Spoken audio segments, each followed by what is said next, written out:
So ஒரு நாளைக்கு ஒரு முறை 2 முறை வந்து மோஷன் போகிறது நார்மல். ஆனால் 4 டைம் 5 டைம் சில பேர் வந்து சாப்பிட்ட 5 நிமிஷம் 10 நிமிஷத்துலேயே ஒன்றும் பாத்ரூம் போகணும் அப்படின்னு சொல்லி உடனே போவாங்க. எந்த ஏஜில் அதிகமாக வந்து பார்த்தீங்கன்னா 30 வயதுலேருந்து 50 வயதுக்குள்ளே வந்து அதிகமாக பாதிக்கப்படுறாங்க. பெண்களுக்கு வந்து பொதுவாகவே ஸ்ட்ரெஸ் லெவல் அதிகமாக இருக்கும். அதுக்கு வந்து மெடிசின்ஸ் எடுக்கிறதுக்கு முன்னாடி அவங்க வந்து அவங்களோட கட் ஹெல்த்தை வந்து ரொம்ப ஸ்ட்ரென்தன் பண்ணும். குடல் பகுதிகளை வந்து சுத்தம் பண்ணிட்டு அதுக்கப்புறம் வந்துட்டு ப்ரோபயோட்டிக் இருக்க மாதிரியான உணவுகள் அதிகமாக எடுத்துக்கலாம். கட் ஹெல்த் அப்படிங்கும்போது அது வீக்காக இருக்கும் போது சில பேருக்கு இந்த பிரச்சனைகள் அதிகமாக வரும். சித்த மருத்துவத்தில் இதுக்கான ட்ரீட்மெண்ட் ஏதாவது இருக்குங்களா மேம்? கண்டிப்பாக இரிட்டபிள் பவுல் சிண்ட்ரோமுக்கு ட்ரீட்மெண்ட் இருக்கு.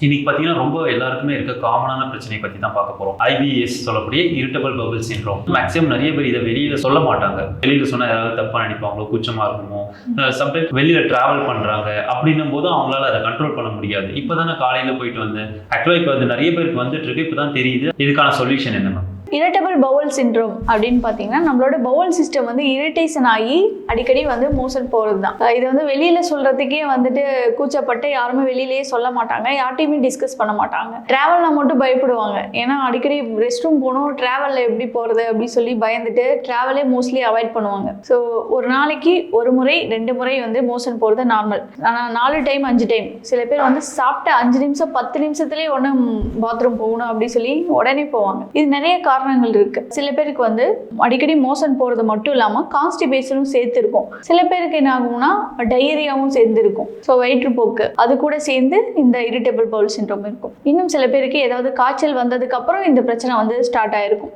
வைரல் இன்ஃபெக்ஷன்ஸ் வந்ததுக்கு அப்புறம் இந்த மாதிரி பிரச்சனை வரும். சில பேருக்கு வந்து குழந்தையில இருந்தே இருக்கும், சின்ன வயசுல இருந்தே எங்களுக்கு இந்த மாதிரி இருக்கு அப்படின்னு சொல்லி ஜெனடிக்காவும் சில பேருக்கு வரதுக்கு வாய்ப்பு இருக்கு. இது என்ன காரணம், என்ன ரீசன்னால இப்போ அதிகமா எல்லாருக்குமே வந்துட்டு இருக்கு? இது பெண்கள் தான் அதிகமா பாதிக்கப்படுறாங்க இரிட்டபிள் பவுல் சிண்ட்ரோம்ல. ஆண்களை விட கம்பேர் பண்ணும்போது எந்த ஏஜ்ல அதிகமா வந்து பாத்தீங்கன்னா 30 வயதுல இருந்து 50 வயதுக்குள்ள வந்து அதிகமா பாதிக்கப்படுறாங்க. பெண்களுக்கு வந்து பொதுவாகவே ஸ்ட்ரெஸ் லெவல் அதிகமா இருக்கும். காமனா ஜென்ஸுக்கு வர்றதுக்கும் கூட என்ன காரணம் பாத்தீங்கன்னா ஸ்லீப் பேட்டர்ன். அவங்க வந்து சரியா தூங்காம இருந்தாலும் வந்து இந்த இரிட்டபிள் பவுல் சிண்ட்ரோம் உண்டாகும். உணவுல வந்து அடிக்கடி ஹோட்டல் ஃபுட் நிறைய சாப்பிட்றவங்களுக்கு இந்த பிரச்சனை இருக்கும். ஸ்ட்ரெஸ் லெவல் அதிகமாக இருந்தாலும் இருக்கும். ஆல்ரெடி வந்து இம்யூன் சிஸ்டம் வந்து குறைவாக இருந்தாலும் சரி, நர்வஸ் ப்ராப்ளம் ஏதாவது இருந்தாலும் சொல்லி, அதாவது நரம்பு தளர்ச்சி பிரச்சனைங்கிறது வெளியில தெரியாது நமக்கு. ஏதாவது வைட்டமின்ஸ் டெஃபிஷியன்சினால, குறிப்பாக வைட்டமின் B12 டெஃபிஷியன்சில பார்த்தீங்கன்னா நம்மளோட நரம்பு மண்டலம் வந்து பாதிக்கப்படும். அதன் மூலமாகவும் இந்த பிரச்சனைகள் வரலாம். ரத்த சோகையினையும் உண்டாகும். அடிக்கடி இந்த மாதிரி கான்ஸ்டிபேஷன் இருக்கு,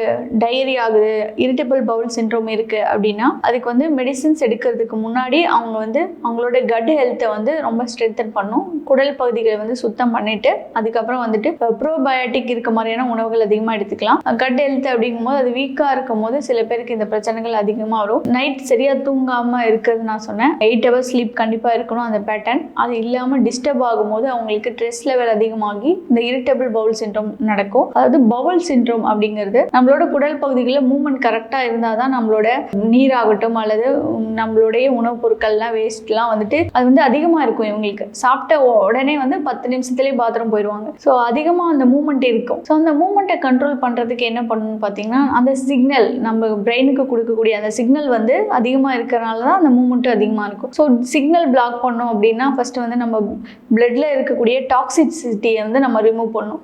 ஸோ டீடாக்ஸ் மெடிசன்ஸ் வந்து கண்டிப்பாக கொடுக்கணும். அது வந்து குடலுக்கும் கொடுக்கணும். Intestinal detox medicines first. அடுத்தது blood detox.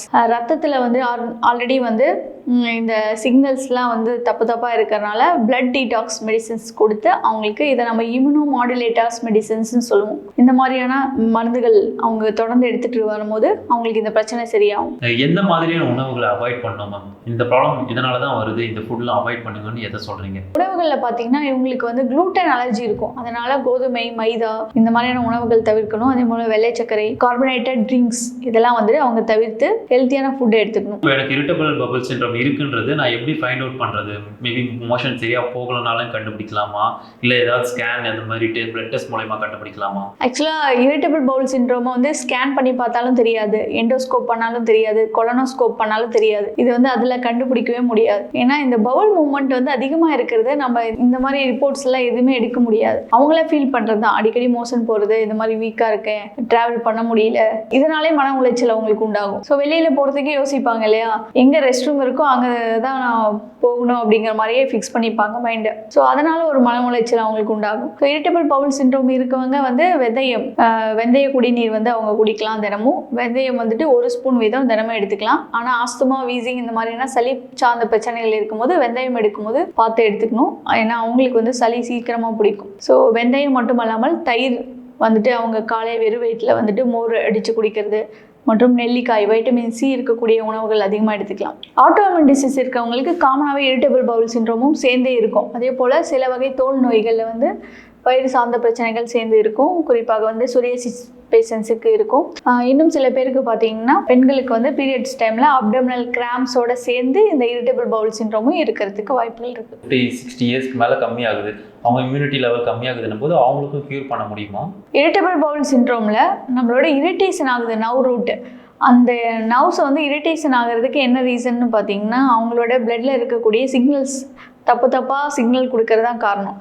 So blood detox பண்ணுறது மூலமாக எந்த ஏஜில் இருந்தாலும் சரி அவங்களுக்கு வந்து அதை சரி பண்ணிக்கலாம். காசஸ்னால் ஸ்ட்ரெஸ் லெவல் ஒரு காசாக இருந்துச்சுன்னா ஸ்ட்ரெஸ் லெவல் கம்மி பண்ணுறதுக்கு என்ன மேனேஜ்மெண்ட்டோ அதை தான் நம்ம கொடுக்கணும். சித்த மருத்துவத்தில் இதுக்கான ட்ரீட்மெண்ட் ஏதாவது இருக்குங்களா மேம்? கண்டிப்பாக இரிட்டபிள் பவுல் சிண்ட்ரோமுக்கு ட்ரீட்மெண்ட் இருக்குது. பெண்களுக்கு அப்படின்னு வரும்போது அவங்களுக்கு நியூட்ரிஷன் டெஃபிஷியன்சினால உண்டாயிருக்கா, இல்லை ஸ்ட்ரெஸ் லெவலில் இருக்கா, இல்லை ஹார்மோனல் இம்பேலன்ஸ்னால உண்டாயிருக்கா அப்படின்னு பார்த்து செக் பண்ணுவோம். ஆட்டோஇம்யூன் டிசீஸில் இந்த மாதிரி இரிட்டபிள் பவுல் சிண்ட்ரோம் இருந்தால் அதுக்கான ட்ரீட்மெண்ட் கொடுப்போம். இன்னும் சில பேருக்கு வந்து பார்த்திங்கன்னா அடிக்கடி ஹோட்டல் ஃபுட் அதிகமாக சாப்பிட்டு ஃபுட் பாய்சனிங் ஆயிரும். அப்போ அவங்களுக்கு வந்து இது காமனாக இருக்கும். ஸோ இதுக்கான ட்ரீட்மெண்ட் ஆதிக்கத்தை ஹெல்த் கேரில் சிறப்பாக கொடுத்துட்ருக்கோம். க்யூரபிள் டியூரேஷன் டைம் ஏதாவது இருக்குங்களா? கண்டிப்பாக 2 மாதத்துலேயே வந்துட்டு இது க்யூர் பண்ணுற அளவுக்கு இது பண்ணலாம். ஆனால் ஸ்ட்ரெஸ் லெவலில் இருக்கும் போது அவங்க ஸ்ட்ரெஸ்க்கான மேனேஜ்மெண்ட் கொடுத்து அதுக்கப்புறம் மெடிசன் கொடுக்க வேண்டியதாக இருக்கும். பட் காமன் காசு மற்ற ஹார்மோனல் இம்பேலன்ஸ்னால வரக்கூடியது, இல்லை ஸ்லீப்பிங் பேட்டர்ன் அவங்களுக்கு சரியில்லாமல் இருக்கிறது, ஆட்டோஇம்யூன் டிசீஸ்னால வரக்கூடியதெல்லாம் இன்டர்னல் மெடிசன்ஸில் அவங்களுக்கு ஒரு 2 மாதத்தில் வந்து ஒரு நல்ல ரிசல்ட் இருக்கும். இப்போ லைஃப் ஸ்டைல்னால தான் ஒரு பிரச்சனை வந்திருக்கு. அப்போ லைஃப் ஸ்டைலை சேஞ்ச் பண்ணால் தான் அந்த ப்ராப்ளம் வந்து நம்ம உடம்புல க்யூர் ஆகும். அது வரைக்கும் அது வந்து டெவலப் ஆகிட்டே தான் இருக்கும். மெடிசன் நம்ம கொடுத்தாலும் அது அந்த மெடிசன்ஸ் வந்து அந்த ப்ராப்ளத்தை இப்போ கண்ட்ரோல் பண்ணும். அது கம்ப்ளீட்டாக உங்களுக்கு க்யூர் ஆகணும்னா அது என்ன காரணத்தினாலும் வந்துச்சோ அந்த காஸ் வந்து நம்ம சரி பண்ணணும்.